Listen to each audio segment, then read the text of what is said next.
नाजरीन, मैं हूं बिस्मिल्लाह आफ्ताब आलम और आप देख रहे हैं उर्दू हिंदी नॉलेज चैनल। आइए बात करते हैं उर्दू के कुछ मरूज़ी सवालात हैं। और इससे पहले की वीडियो अगर आपने नहीं देखे तो प्लेलिस्ट में जाकर आप देख सकते हैं। और ये वीडियो नंबर 50 है। इस तरह से आज 50 वीडियो पूरी हो जाएंगी। आज का पहला सवाल ये है कि दक्कन में उर्दू के अव्वलीन नमूने हमें किस दौर में मिलते हैं, यानी जो बादशाहों के दौर रहे हैं उसमें कौन से दौर में हमको उर्दू के अव्वलीन नमूने मिलते हैं। दूसरी बात याद रखने, अदब के नहीं पूछ रहा है, उर्दू के पूछ रहा है। तो बहमनी दौर आपको याद रखना है। यहाँ से बहमनी दौर में हमको उर्दू के अव्वलीन नमूने मिलते हैं। अगला सवाल है, हरियाणवी का दूसरा नाम क्या है।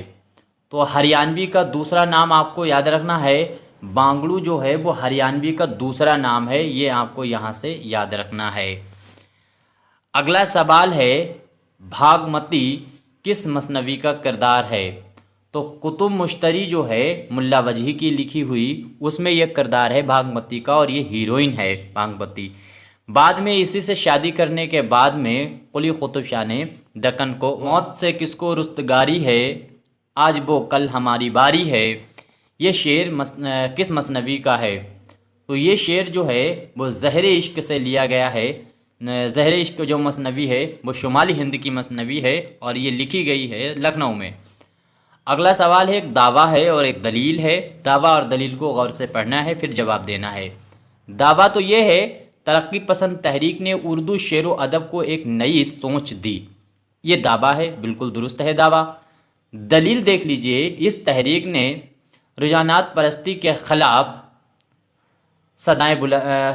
सदाए एहतजाज बुलंद की है। तो ये है, दावा और दलील दोनों सही हैं। इसमें ऑप्शन सी सही होगा, दावा और दलील। दावा और दलील जो है वो दोनों सही हैं, यहाँ से आपको सही करना है। अगला सवाल है, तज़हीक रोज़गार किस किस्म का कसीदा है। तो तज़हीक रोज़गार आपको बताना है हुजूविया कसीदा है और लिखा हुआ है मिर्ज़ा मोहम्मद रफ़ी सौदा का।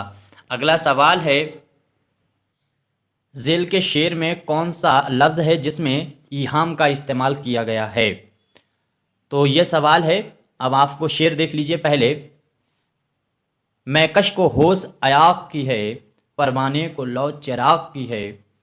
तो इसमें जो लफ्ज़ लौ है इसमें ईहाम है। लौ दो तरह की होती है, चिराग की भी लौ होती है और लौ मतलब किसी से उम्मीद लगाना भी होता है। अगला सवाल है कि पतरस बुखारी का असल नाम क्या था। तो पतरस बुखारी का असल नाम आपको बताना है सैयद अहमद शाह बुखारी था, यहाँ आपको याद रखना है। अगला सवाल है कि मुसहफ़ी के तहरीर करदा तज़करे का नाम क्या है। तो मुसहफ़ी के 3 जो हैं लिखे हुए तज़करे हैं, जिसमें अक़द सुरैया यहाँ पे दिया गया है, इसको आपको याद रखना है, ये मुसहफ़ी का लिखा हुआ है। नन्ही की नानी किस लक़ब से याद की गई थी। तो नन्ही की नानी के कई नाम थे, फ़ातिमा की लौंडिया था शायद, और यहाँ पर बिस्मिल्लाह की माँ जो है इस नाम से भी नन्ही की नानी में लक़ब दिया गया है। अगला सवाल है, जहान गालिब किसकी किताब है। तो जहान गालिब आपको याद रखना है, ये है काजी अब्दुल वदूद की जहान गालिब। तफसीर गालिब अगर पूछा जाए किसकी है तो ज्ञानचंद्र जैन की है, ये भी बात आपको याद रहे। इसके बाद में अगला सवाल है कि किस मसनबी के ज़ैली उन्वानात शेर से कायम किए गए हैं। तो ऐसी कौन सी मसनबी है जिसके उन्वान जो हैं वो शेर से कायम किए गए हैं। तो गुलशन इश्क का नाम आपको याद रखना है, ये ऐसी मसनबी है जिसके उन्वान जो है वो शेर से पर कायम किए गए हैं। अगला सवाल है कि शिबली की नज़्म सुबह उम्मीद को मुसद्दस हाली पर तरजीह देने वाला नक्काद कौन है। तो कलीमुद्दीन अहमद ने मुसद्दस जो हाली है, लिखी हुई हाली की नज़्म, उस पर तरजीह दी है सुबह उम्मीद को, और ये सुबह उम्मीद शिबली नौमानी की लिखी हुई नज़्म है। अगला सवाल देखिए, उर्दू शायरी में एक कीट्स पैदा हुआ था जिसे तरक्की पसंद भेड़िए उठा ले गए। जाफ़र अली ख़ान असर ने किस शायर के ताल्लुक़ से ये कहा था। याद रखिएगा, जो असरारुल हक मजाज हैं उनके लिए ये बात कही गई थी, और ये जाफ़र अली ख़ान असर जो हैं ये तरक्की पसंद तहरीक के ख़िलाफ़ चलने वाले शख्स थे। अगला सवाल है, तरक्की पसंद मुसन्निफीन की दूसरी कुल हिंद कॉन्फ्रेंस किसने सदारत की थी? तो ये हुई तो थी कॉन्फ्रेंस 1938 में कोलकाता में, लेकिन इसकी सदारत जो है वो मुल्क राज आनंद ने की थी, ये भी आपको याद रहे यहाँ से। अगला सवाल है कि मसनवी कदम राव कहाँ का राजा है? तो हीरानगर का राजा है कदम राव, उसका वजीर जो है वो पदम राव है, वो एक नांग है। सवाल है, नज़्म शमा और शायर इकबाल के किस मजमूए में शामिल है? तो बांगे दरा का नाम याद रहे। गालिब पर लिखी हुई नज़्म किस में शामिल है? वो भी बांगे दरा में है। इसके बाद में अगला सवाल है, फ़ानी यासियत के इमाम है, ये कौल किसका है? तो रशीद अहमद सिद्दीकी का नाम आपको याद रहे, इन्होंने फ़ानी को यासियत का इमाम कहा है। सवाल है, ड्रामा अनारकली में अनारकली की बहन का नाम क्या है? सुरैया। और इसको लिखा किसने अनारकली? तो मुमताज़ अली ने लिखा है, मुमताज़ अली ताज जो है उन्होंने ये ड्रामा लिखा है। सवाल है, कुल्लियात सिराज को पहली बार तरतीब देकर किसने शाया किया? तो कुल्लियात सिराज को पहली बार किसने तरतीब दिया था? तो जवाब अब्दुल कादिर सुरूरी का नाम आपको याद रहे। अगला सवाल देखिए, और सवाल है,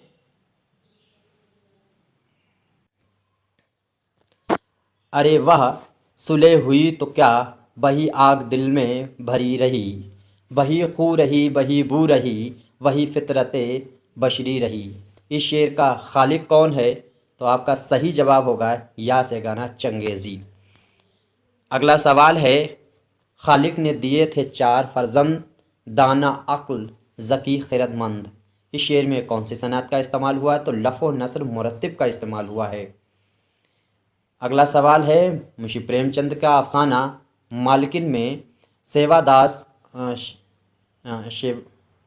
शिवदास है, शिवदास और राम प्यारी का रिश्ता क्या है? तो शिवदास और राम प्यारी का रिश्ता पूछा है मालकिन अफसाना में, क्या है? तो ससुर और बहू का है, यहाँ से आपको याद रखना है। फिर दावा दिया गया है और दलील दी गई है। दावा पहले देख लीजिए। दावा तो ये है कि कला मोहल्ला में इब्तदन ज़ौक़ दहलवी को मिर्ज़ा गालिब से बड़ा शायर तस्लीम किया जाता था। दावा बिल्कुल सही है।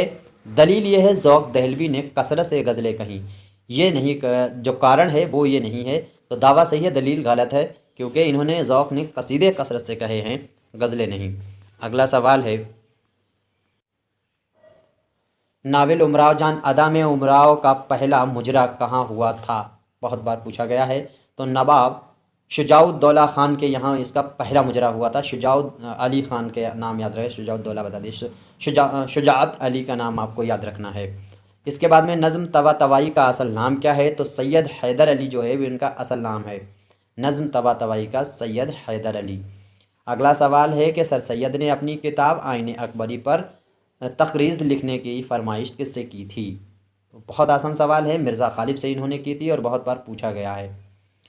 अगला सवाल है, क़ुर्रतुल-ऐन हैदर के किस अफसाने के किरदार नुसरतुद्दीन आगा फरहाद बेग और तुम्हारा खानम हैं? तो सही जवाब है ये गाजी ये तेरे पुरसार बंदे, ये अफसाना है लिखा हुआ, इसके ये किरदार हैं नुसरतुद्दीन और आगा फरहाद बेग। अगला सवाल है, नासिख से अली रश्क का रिश्ता क्या है? तो शागिर्द थे, ये आपको यहाँ से याद रखना है। सवाल है अगला, उम्दा मुंतखबा क्या है? तो जो है उम्दा मुंतखबा ये है एक तज़करा, और इसका नाम है तज़करा शुराए उर्दू, यहाँ से आपको याद रखिएगा। अगला सवाल है, अदल जहांगीर किसकी नज़्म है? तो अदल जहांगीर जो है ये नज़्म है शिबली की। 1 रुपया 1 फूल किसका अफसाना है? तो 1 रुपया 1 फूल जो है यह अफसाना है कृष्णचंद्र का, 1 रुपया 1 फूल। इसके बाद में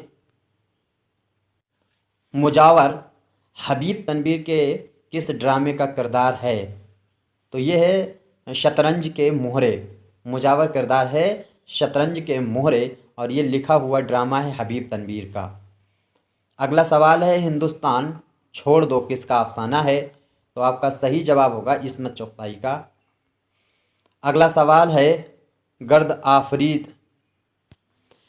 तो गर्द आफरीद आगा हश्र कश्मीर के किस ड्रामे का किरदार है। रुस्तम सोहराब इनका लिखा हुआ ड्रामा है, या याद रखिए इसी से लिया गया ये किरदार है। अगला सवाल है और इसमें देखिएगा सवाल क्या है। सवाल है आपके इनायतनामे के आने से 3 तरह की खुशी मुझको हासिल हुई। एक तो ये कि आपने मुझे याद किया, दूसरे आपकी तर्ज़ इबारत मुझको पसंद आई, तीसरे आप हज़रत अल्लामा अब्दुल जलील और आज़ाद मग़फ़ूर की यादगार हैं और मैं उनके हुस्न कलाम का मुतक़िद। मिर्ज़ा गालिब ने ये इबारत किसके लिए लिखी थी। तो याद रखिएगा रामपुर के नवाब के साहबजादे ग़ुलाम हुसैन बिलग्रामी के नाम, यहाँ से आपको याद रखना है। अगला सवाल है ये शेर किस शायर का है। दिल्ली के ना थे कूचे औराक़ मुसव्विर थे दिल्ली के ना थे कूचे औराक़ मुसव्विर थे, जो शक्ल नज़र आई तस्वीर नज़र आई। ये शेर किस शायर का है। तो आपका सही जवाब है मीर तक़ी मीर। अगला सवाल है तराना किसकी रुबाइयात का मजमुआ है। बहुत आसान सवाल है और ये आपका जवाब होने वाला है या से गाना चंगेज़ी। अगला सवाल है और फिर शेर दिया गया है, पूछा गया है कहाँ ये दर्ज किया गया। किस तरह से हो तस्कीन शौक़े कैसा रंग, मिलेंगे आज हम उनसे रक़ीब से मिलके। ये शेर किस नावल में दर्ज है। तो सही जवाब है उमराव जान अदा। और आज का आखिरी सवाल है कि अंजुमन पंजाब लाहौर के तहत पहला मुशायरा कब हुआ था। तो 1874 में पहला मुशायरा हुआ था, मई 1874। और यही सवाल जो है वो अभी जो हाल ही में एग्ज़ाम हुआ है नेट का, उसमें भी पूछा गया था कि अंजुमन पंजाब लाहौर का क़याम कब हुआ। 74 मई, 74 अप्रैल, 74 जून, इस तरह से ऑप्शन दिए गए थे। तो आपको याद रखना है मई 1874। उम्मीद करता हूँ सारे प्रश्न आपको अच्छे लगे होंगे। इसमें कोई गलती हो तो ज़रूर बताइएगा, मैं आपका शुक्रगुज़ार रहूँगा। शुक्रिया, खुदा हाफिज़।